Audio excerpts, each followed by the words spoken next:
ಇವತ್ತು ಜಿಲ್ಲಾ ಪಂಚಾಯತ್ ಇದೆ, ಏನಾದ್ರು ಇದೆ ಅಂದ್ರೆ ನನಗೆ ಬೇಕು ನಿಮಗೆ ಬೇಕು ಅಂತ ಭಾಷೆ ಪಡ್ತೇವೆ. ಇವತ್ತು ರಾಹುಲ್ ಗಾಂಧೀಜಿಯವರು, ಸೋನಿಯಾ ಗಾಂಧೀಜಿಯವರು ಇವತ್ತು ಪ್ರಧಾನಮಂತ್ರಿ ಅಂತ ಉನ್ನತವಾದಂತ ಸ್ಥಾನಕ್ಕೂ ಕೂಡ ನಾವು ಹೇಳ ಡಾಕ್ಟರ್ ಮನಮೋಹನ್ ಸಿಂಗ್ ಮಾಡಿ ಅವ್ರ ಆರ್ಥಿಕ ತಂದೆ 10 ವರ್ಷ ಇವತ್ತು ಅವ್ರಿಗೆ ಪ್ರಧಾನಮಂತ್ರಿ ಮಾಡಿದ್ರು. ಇವತ್ತು ಈ ಗಾಂಧಿ ಫ್ಯಾಮಿಲಿ ಇವತ್ತು ಏನಿದೆ ಅಂದ್ರೆ ಇವತ್ತು ದೇಶಕ್ಕಾಗಿ ತಾವೆಲ್ಲ ನೋಡಿ. ಇವತ್ತು ಬಂದ್ರೆ ತಾವು ಬೀದರ್ ಜಿಲ್ಲೆ ಬರಬೇಕಾಗಿತ್ತು ಅಂದ್ರೆ ಬೀದರ್ ಜಿಲ್ಲೆಯಲ್ಲಿ ಏನಾಗಿದೆ ಕಳೆದ 10 ವರ್ಷಗಳಿಂದ ನೀವು ಕೂಡ ನೋಡಿದ್ರಿ ಅಂತ ನಾನು ಭಾವಿಸ್ತೇನೆ. ಯಾಕಂದ್ರೆ ನಾನು ಹುಮ್ನಾಬಾದ್ ಕ್ಷೇತ್ರದಿಂದ 4 ಬಾರಿ ಶಾಸಕನಾಗಿ, ಮಂತ್ರಿಯಾಗಿ, ಹೈದರಾಬಾದ್ ಕರ್ನಾಟಕ ಬೋರ್ಡ್ ಅಧ್ಯಕ್ಷನಾಗಿ ಸೇವೆ ಮಾಡತಕ್ಕಂಥ ಅವಕಾಶ ಕೂಡ ನಾನು ಕ್ಷೇತ್ರ ಮಾಧ್ಯಮದಲ್ಲಿ ಕೂಡ. ಆದ್ರೆ ಚುನಾವಣೆಯಲ್ಲಿ ಮನೆಯವರಿಗೆ 1312ರಿಂದ ಸೋಲಬೇಕು. ಆದ್ರೂ ಕೂಡ ಜನರ ಮಧ್ಯದಲ್ಲಿ ನಾವಿದ್ದು ಜನರ ಸೇವೆ ಮಾಡ್ತಕ್ಕಂಥ ಇವತ್ತು ತಾವು ವಿಚಾರ ಮಾಡಬೇಕಾಗಿದೆ. ಈ ಚುನಾವಣೆಯಲ್ಲಿ ಸಾಗರ ಘಟನೆಗಳಿಗೆ ಯಾಕೆ ಮತ ಹಾಕಿದ್ರೆ ನಮ್ಗೆ ಏನಿದೆ ನಿಮ್ಗೆಲ್ಲರೂ ಕೂಡ ವಿಚಾರ ಮಾಡ್ತಕ್ಕಂಥದ್ದೇ. ಈಗಾಗಲೇ 10 ವರ್ಷ ಭಗವಂತ ಅವರಿಗೆ ತಾವು ಅವಕಾಶ ಕೊಟ್ಟಿದ್ದಾರೆ.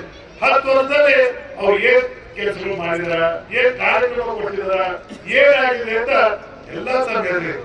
ಇವತ್ತು 10 ವರ್ಷದಲ್ಲಿ ಅವ್ರು ಏನು ಮಾಡಿಲ್ಲ ಅಂತ ನನಗೆ ಅನಿಸ್ತಾ ಇದೆ. ತಮಗೂ ಕೂಡ ಗೊತ್ತಿದೆ ಅಂತ ನಾನು ಭಾವಿಸ್ತೀನಿ.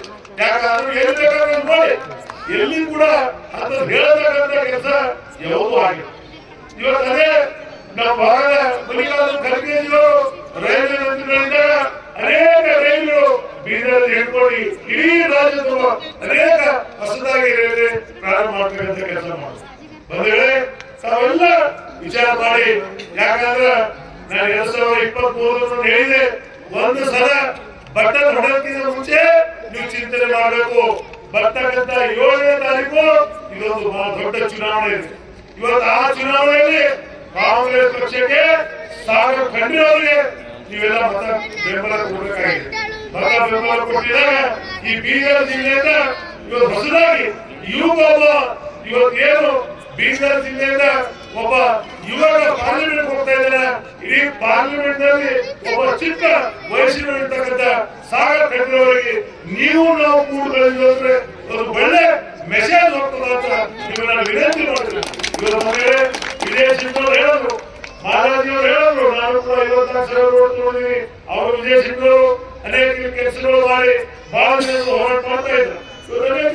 ಇದ್ರಿ ಇವತ್ತು ನಾನು ಈ ಬಸವ ಕಲ್ಯಾಣ, ಬಸವಣ್ಣ ಕರ್ಮಭೂಮಿ, ಶರಣ ನಾಡು ಇವತ್ತು ನಾವೆಲ್ಲ ವಿಚಾರ ಮಾಡಿ ಬುದ್ಧಿಜೀವಿಗಳಿದ್ರಿ. ಇವತ್ತು ಯಾಕಂದ್ರೆ ಬಸವ ಕಲ್ಯಾಣದಿಂದ ನಮ್ಮ ಈ ಚುನಾವಣೆ ಬಹಳ ಬಹುಮತ ಸಿಗಬೇಕಾಗಿದೆ. ಇವತ್ತು ನಾನು ಈಶ್ವರ ಖಂಡ್ರೆಯವರು ಇವತ್ತು ಇಡೀ ಬೀದರ್ ಜಿಲ್ಲೆಯಲ್ಲಿ ಪ್ರವಾಸ ಮಾಡುವಾಗ ಇವತ್ತು ಬಸವ ಕಲ್ಯಾಣ ಇರ್ಬೋದು, ಹುಮ್ನಾಬಾದ್ ಇರ್ಬೋದು, ಬಾಲ್ಕಿ ಇರ್ಬೋದು, ಔರಾದ್ ಇರ್ಬೋದು, ಹಳದ್ ಇರ್ಬೋದು, ಎಲ್ಲಾ ಕ್ಷೇತ್ರದಲ್ಲಿ ನಮ್ಮ ಪಕ್ಷದ ಅಭ್ಯರ್ಥಿಗೆ ಅತಿಯಾದಂತ ಅಮೂಲ್ಯವಾದ ಮತ ಕೊಡಬೇಕು ಅಂತ ನಾವೆಲ್ಲ ನಿರೀಕ್ಷೆ ಇದೆ. ನಾವು ನಿರೀಕ್ಷೆ ಇದೀವಿ ಅಂದ್ರೆ ನಾವು ಯಾರು ಮನಸ್ಸನ್ನು ನಿರೀಕ್ಷೆ ಮಾಡ್ತಾ ಇದೀವಿ. ಇವತ್ತು ನೀವು ನಮ್ಮ ಎದುರಿಗೆ ಕೂತಿದ್ರಿ, ನಮ್ಮ ಮತದಾರರು, ಮತ ಬಾಂಧವರು, ನಮ್ಮ ದೇವತೆ, ನೀವೆಲ್ಲ ಆಶೀರ್ವಾದ ಮಾಡ್ಬೇಕಾಗಿದೆ. ನೀವು ಆಶೀರ್ವಾದ ಮಾಡಿ. ಯಾಕಂದ್ರೆ ಒಂದ್ಸಲ ನೋಡಿ ಎಲ್ಲರಿಗೂ ನೋಡ್ಬೇಕು ವಿಷಯ. ಈಗ ಅವ್ರಿಗೆ ಅವಕಾಶ ಕೊಡಿದ್ರಿ, ಒಂದ್ಸಲ ಸಾಗರ ಖಂಡ್ರೆ ಅವಕಾಶ ಕೊಡಿ, ನೋಡೋಣ ಸಾಗರ ಖಂಡ್ರೆ ಯಾವ ರೀತಿ ಕೆಲಸ ಮಾಡ್ತಾರ, ಯಾವ ರೀತಿ ನಿಮ್ ಜೊತೆ ಭಾಗಿ ಆಗ್ತದ. ಒಂದು ಅವಕಾಶ ಕೊಟ್ಟರೆ ಮಾತ್ರ ನೀವು ನೋಡಕ್ ಸಾಧ್ಯ. ಆದ್ರೆ ದಯಮಾಡಿ ಈ ಚುನಾವಣೆ ಬಹಳ ಮಹತ್ವದಂತ ಚುನಾವಣೆ ನೋಡ್ತಾ ಇದ್ರಿ. ನಾನು ಕೂಡ ನಾನೇ ನನ್ನ ಚುನಾವಣೆ 7 ಚುನಾವಣೆ ನಾನು ಮಾಡಿದೆ.